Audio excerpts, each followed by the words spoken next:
नमस्कार, सिंपल रेसिपीमध्ये सगळ्यांचं स्वागत आहे। आज आपण बनवणार आहोत सोयाबीन भाजी। ही भाजी पौष्टिक आणि चविष्ट अशी पारंपरिक भारतीय भाजी आहे। रेसिपीला सुरुवात करूया। इथे कढईमध्ये 1 चमचा तेल घालून घ्यायचं, त्यामध्ये खोबरं घालून घ्यायचं। खोबऱ्यालाही व्यवस्थित लाल भाजून द्यायचं। खोबरं लाल भाजल्याच्या नंतर लसूण घालायचा आणि इथे मी सुकलेला कांदा घालत आहे। इथे 1 वाटी सुकलेला कांदा घालून घ्यायचा। कांदा लाल झाल्याच्या नंतर तीळ घालून घ्यायचे। हा सर्व मसाला आपल्याला भाजून घ्यायचा आहे। इथे सर्व मसाला भाजून झाला आहे। मिक्सरच्या भांड्यामध्ये घालून घ्यायचा। अगोदर आपल्याला कोरडाच बारीक करून घ्यायचा आहे हा मसाला।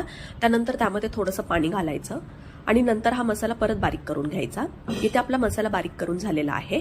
आता ही सोयाबीन आपल्याला भिजत घालायची नाहीये, फक्त पाण्यामध्ये धुवून घ्यायची आहे। इथे आपली सोयाबीन धुवून झालेली आहे।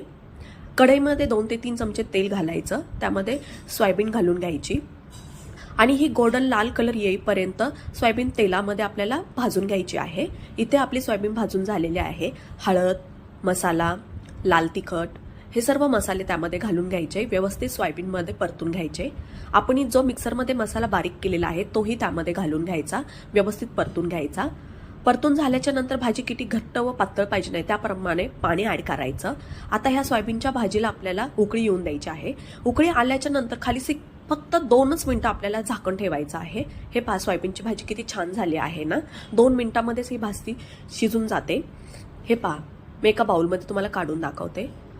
सोयाबीन वड्यांची भाजी खाण्यासाठी खूप चविष्ट लागते। बनवण्यासाठी एकदम झटपट भाजी आहे ही। तुम्ही भाकरी बरोबर, चपाती बरोबर, व्हाईट भाताबरोबर खूप छान लागते। एकदा नक्की तुम्ही ही रेसिपी करून पहा। कमेंट बॉक्समध्ये मला नक्की सांगा सोयाबीनची भाजी कशी झाली। चॅनलवर नवीन असाल तर लाईक, शेअर, सबस्क्राईब करण्यासाठी आजची